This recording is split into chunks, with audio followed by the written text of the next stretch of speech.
Video terbaik untuk mengenang legenda Iman, Charlie Kirk.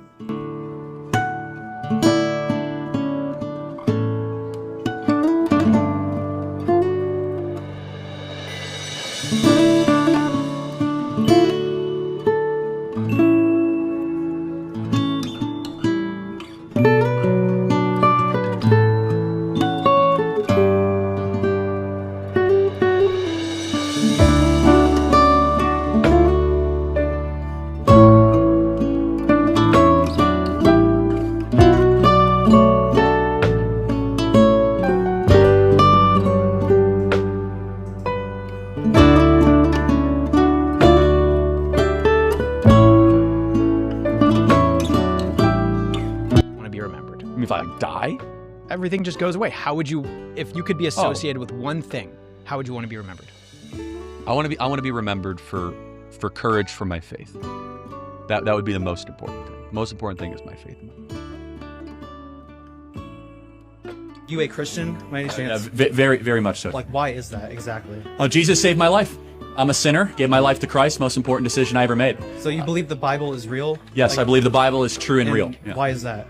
Well, I could give you the technical answer. There's never been an archaeological discovery that has contradicted the truth of the Bible. And then, of course, the wisdom. There is not a truth of the Bible that if you apply to your life does not improve dramatically. And then finally, we have the most accurate and transparent, historically robust account that one can have of the most important figure ever to live in the history of the world, Jesus of Nazareth. And the resurrection is the pinpoint of my belief that Jesus did rise from the grave so that we may live. What makes Christian mythology real? So that's not mythology, but that is theology. If Genesis 1:1 and the resurrection is true, anything in the Bible is possible. You're looking at the greatest miracle. The greatest miracle is creation. And then the fact that Jesus rose from the dead. And I say, how do you know that Jesus rose from the dead? Well, show me another historical piece of a story where so many people willingly died a brutal death for a lie. Every single person around him had everything to lose, and yet they went to the absolute death, from Paul to Peter to the half-brother of James, saying that Jesus is Lord, Jesus rose from the dead. Not to mention, if you were going to fake a story, you would not use female witnesses in the ancient world. In the scriptures, it said that the women were the first one to see Jesus Christ. If you're trying to fake a story, you would never do that. The greatest trip I ever took was to Israel, and the second greatest trip I ever took was to Israel, and I've been there twice. I'm a huge supporter of the Holy Land, of Judea and Samaria, and up against the terrorist organizations, Hezbollah, and the Palestinian Authority. I go to college campuses, and I've spoke at more college campuses than any Christian conservative in the last couple of years. Stanford, Berkeley, Brown, UCLA, University of Texas, University of Michigan, Michigan State University, you name it, I've probably spoken at major universities or states all across the country, from Montana State to Maine. And I am confronted many times by young Christians that believe that Israel is an oppressive apartheid state that basically should not exist in its current form.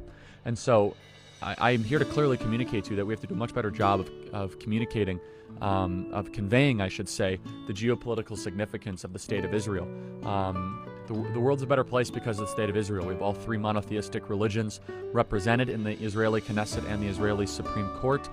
Israel actually expresses freedom of religion. I'll never forget when I was driving down to Hebron last year, and you're driving down south from Jerusalem, and there's this sign, and I don't speak Arabic, nor do I speak Hebrew.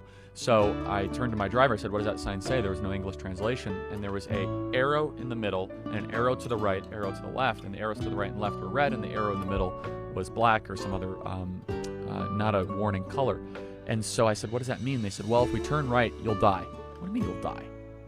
Well, if you turn right, you go into the Palestinian Authority-controlled territories, and as a Christian, a Westerner, or a Jew, they'll kill you. I said, well, what kind of ridiculous double standard here? If Arabs come into the Israeli-occupied areas, they're given benefits and rights to vote. You go into the Palestinian Authority-controlled areas, you get your... That was a really interesting moment for me.